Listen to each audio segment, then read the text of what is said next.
সংক্ষিপ্তে চলে আসে। আরেকটু ছোট করবো আর্টিকেলগুলোকে। আর্টিকেল 52 টু 62 এইটা আগে হেডিং করো।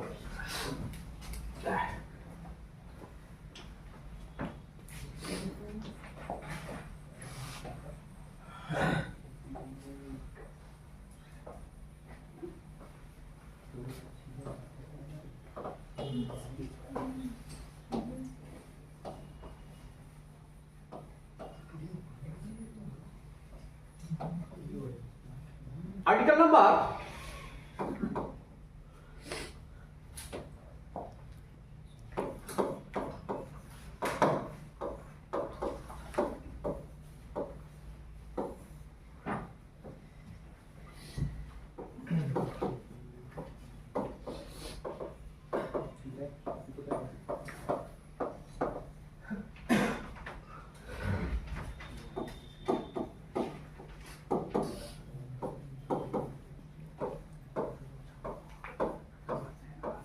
হচ্ছে, আমরা একটা টেবিল করলাম, সেখানে আমি 52 থেকে 62 পর্যন্ত লিখেছি।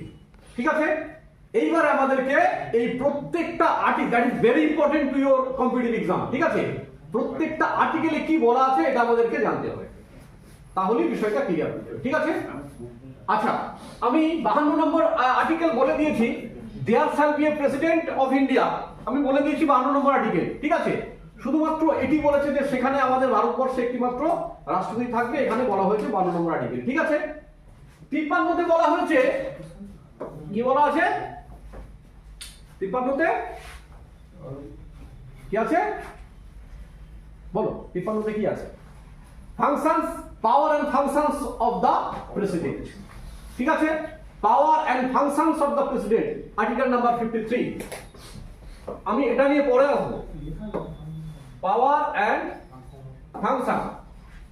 ঠিক আছে, আমাদের যত সমস্যা হবে আর্টিকেল নাম্বার 54 কি আছে? Election of the president. ঠিক আছে, আর্টিকেল নাম্বার 54 কে নিয়ে আমরা বিস্তারিতভাবে আলোচনা করব। আমরা প্রথমেই বলবো যে আমাদের রাষ্ট্রপতি যে পদ্ধতিতে, যে মেথডসে নির্বাচিত হন, সেই মেথডসটার নাম কি বলো? What is the name of the method? বলো। Proportional representation by single transferable vote.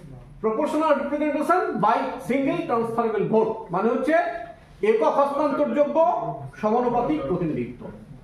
ঠিক আছে, এই একক হস্তান্তরযোগ্য সমানুপাতিক প্রতিনিধিত্ব কি, এইটা আমাদেরকে বুঝতে হবে। ঠিক আছে, আচ্ছা আমরা আর্টিকেল নাম্বার 54 কে এখানে ডাউন করলাম, এখানে নিয়ে এসে আমরা প্রপোর্শনাল রিপ্রেজেন্টেশন, তাহলে দেখো এই পদ্ধতিটার দুটো দিক, যদি আমি ভাঙি দুটো অংশ দাঁড়াচ্ছে, একটা হচ্ছে প্রপোর্শনাল রিপ্রেজেন্টেশন আর একটা হচ্ছে সিঙ্গেল ট্রান্সফারেবল ভোট। ঠিক আছে, এই দুটো অংশকে আগে আমাদেরকে বুঝতে হবে। ঠিক আছে, বেশ, দুটো পার্টে আমরা বিষয়টা আলোচনা করব। Proportional, PROPORTIONAL, proportional representation.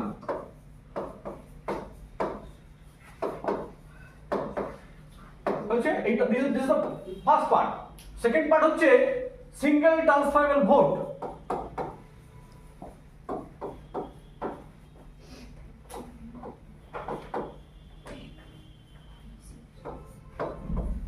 হলো, সেকেন্ড পার্টটা হচ্ছে সিঙ্গেল ট্রান্সফারেবল ভোট। ঠিক আছে, এইবারে মজার বিষয়টা আমরা মজার বিষয়ের মধ্যে ঢুকে যাব। প্রপোর্শনাল রিপ্রেজেন্টেশন মানে হচ্ছে সমানুপাতিক প্রতিনিধিত্ব। ঠিক আছে, এই সমানুপাতিক প্রতিনিধিত্বটা কি, এইটা জানতে গেলে আমাদের রাষ্ট্রপতি নির্বাচন হয় কিভাবে সেটা আগে বুঝতে হবে। আমাদের রাষ্ট্রপতি নির্বাচনের জন্য আমরা সরাসরি কি ভোট দিই? ভোট আমরা সরাসরি দিই না। তাহলে কারা ভোট দেন? কারা ভোট দেন? না, ভোট দেন দ্য মেম্বার। যদি এক কথায় উত্তর দিতে হয় তাহলে বলবো the member of the electoral college. রাষ্ট্রপতি নির্বাচনের জন্য যে নির্বাচনী সংস্থা তৈরি হয়, সেই নির্বাচনী সংস্থার সদস্যরা ভোট দেন। ঠিক আছে, এইবারে দেখতে হবে যে নির্বাচনী ইলেকটোরাল কলেজ কিভাবে তৈরি হয়, the consisting of the electoral college. ঠিক আছে, চলো ইলেকটোরাল কলেজ দেখবে।